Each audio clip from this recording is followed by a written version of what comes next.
Je m'appelle Sylvia Tillens, je suis postdoctorante à l'Université de Liège et je fais partie de l'unité GigaStem Cells dans le labo de Dr Laurent Nguyen. Mon projet actuel se focalise sur la neurodégénération, autrement dit la perte de neurones, dans des zones du cerveau bien précises. Une fois morts, les neurones ne se régénèrent pas et donc leur perte est irréversible. Et actuellement, la maladie est donc considérée comme incurable. Il est primordial quand même d'avoir une idée des mécanismes qui sont liés à cette neurodégénération. On est plus connu avec des maladies telles que Alzheimer et Parkinson qui se développent à un âge plus tardif du patient. Dans mon cas-ci, c'est assez particulier parce que j'étudie la neurodégénérescence juvénile.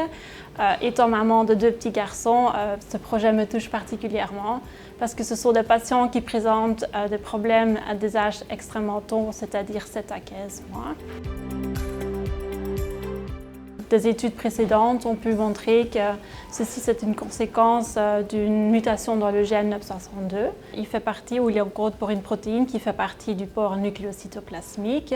Ça veut dire que c'est un tunnel de communication entre 2 compartiments, donc dans ce cas-ci le noyau et le cytoplasme, à l'intérieur d'un neurone.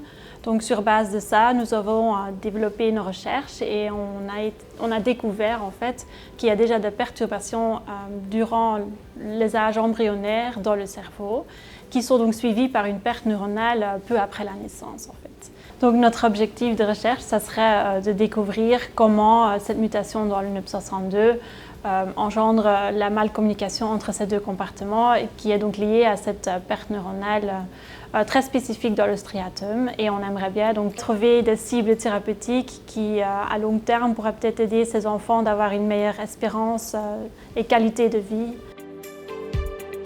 Pour tout ceci, j'aimerais bien remercier la Fondation Léon Frédéric qui m'a soutenue durant ma thèse, donc mon doctorat, mon postdoctorat maintenant.